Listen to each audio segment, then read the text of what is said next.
Ladies and gentlemen, I am back.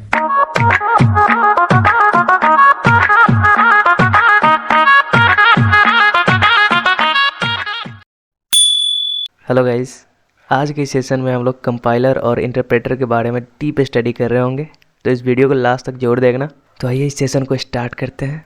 Both are software that converts the high level language into machine level language.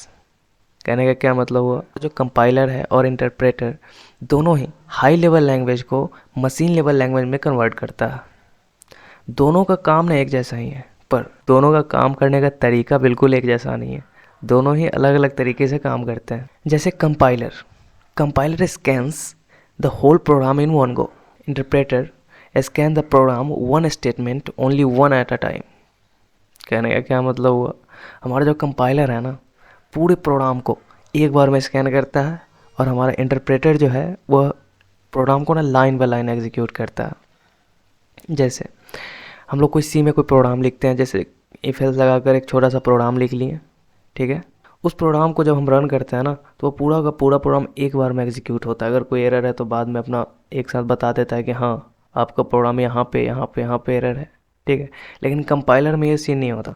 ये चीज़ों को ना line by line check करता है। जैसे हमने एक स्टेटमेंट लिख दिया, उसको चेक करेगा, नेक्स्ट स्टेटमेंट लिखने से पहले चेक करेगा उसको, ठीक है। फिर हम नेक्स्ट स्टेटमेंट लिखते हैं, फिर उसको चेक करता है, फिर उसको एग्जीक्यूट करता है, ओके। फिर थर्ड स्टेटमेंट लिखते हैं, फिर उसको स्कैन करता है, चेक करता है, उसके बाद उसको एग्जीक्यूट कर देता है। फिर उसके बाद हम लोग नेक्स्ट स्टेटमेंट लिखते हैं, okay. Compiler error will show at the end together, जबकि इंटरप्रेटर में क्या होता है, interpreter will show while it is executing. हमारा कंपाइलर जो है ना, एरर को ना एक साथ बता देता है। जब लास्ट में जब वो स्कैन कर लेता है ना, पूरे प्रोग्राम को एक साथ स्कैन करता है। जब वो पूरे प्रोग्राम को एक साथ स्कैन करता है ना, उस समय हमको लास्ट में बताता है कि हाँ आपके पास यहाँ एरर है प्रोग्राम में। जबकि इंटरप्रेटर जो है ना, वो स्टेटमेंट बाय स्टेटमेंट जाता है। जैसे हम लोगों ने एक स्टेटमेंट लिखा, उसको स्कैन करेगा, एरर है तो हमको वहीं पे बता देगा कि हाँ आपके इस प्रोग्राम में, इस स्टेटमेंट में यहाँ पे एरर है, ठीक है। Compiler execution of program happen in the last, जबकि इंटरप्रेटर में क्या होता है, execution of the program line by line, okay. उसके बाद है compiler machine code is stored in the disk. Interpreter में क्या होता है, machine code nowhere stored. यहाँ पर कहने का क्या मतलब है, हम लोगों ने कोई प्रोग्राम लिखा, कोई सोर्स कोड लिखा, ठीक है। वो कंपाइलर के पास गया, कंपाइलर ने उसको ना एक मशीन कोड में कन्वर्ट कर दिया, ठीक है। और एक पैकेट जैसा होता है, जैसे EXE होता है ना, उस तरह से मशीन कोड में उसने कन्वर्ट कर दिया। उसके बाद कंपाइलर जो है कोड को हमारे मशीन को दे दिया, और वो मशीन उस प्रोग्राम में जो इंस्ट्रक्शन है उसको फॉलो करेगा, ठीक है। लेकिन हमारा जो इंटरप्रेटर है ना, वो इस तरीके से काम नहीं करता। वो सीधा सोर्स कोड उठाता है। सोर्स कोड करने का क्या मतलब हुआ, हम लोगों ने जो उसे प्रोग्रामिंग दी है, वो उसने सोर्स कोड उठाया, इंटरप्रेटर में उसको कन्वर्ट किया, और कन्वर्ट करने के बाद सीधे उसको कहाँ भेज देता है, मशीन के पास, और सीधा हमारा आउटपुट आ जाता है।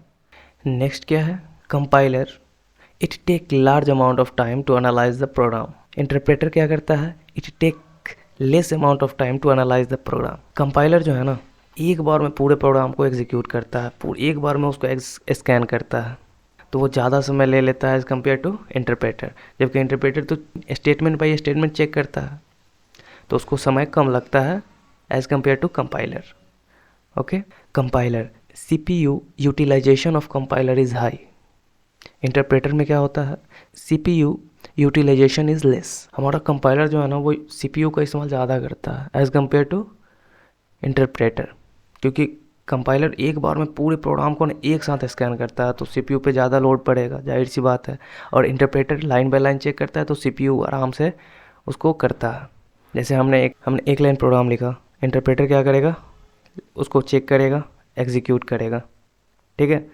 हम जब तक नेक्स्ट लाइन लिखते हैं तब तक मेरा CPU आइडल बैठा रहता है, okay. Compiler it is more efficient, जबकि हमारा इंटरप्रेटर क्या होता है, लेस एफिशिएंट होता है, ठीक है।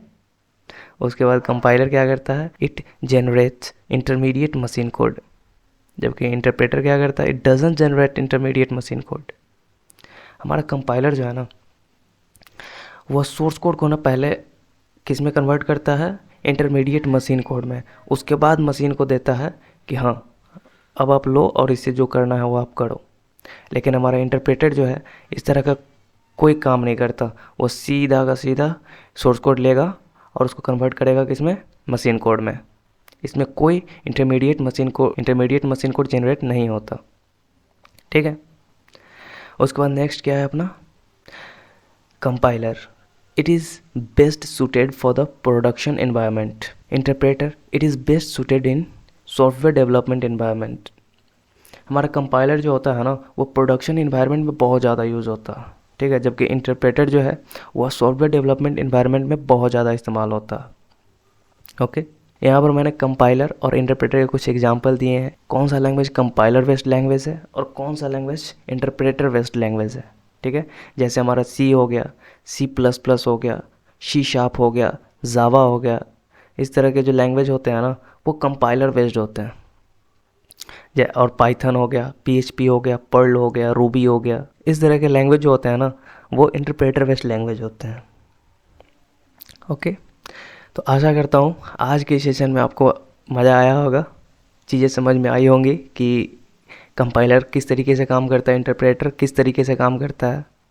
अभी भी अगर आप इस सेशन को देख रहे हो तो आशा करता हूँ आपको वीडियो अच्छा लगा होगा। अच्छा लगा तो भाई चैनल पे प्यार देते हुए जाना। ठीक है। मिलते हैं बहुत जल्द एक नेक्स्ट मज़ेदार टॉपिक के साथ। तब तक के लिए सी यू।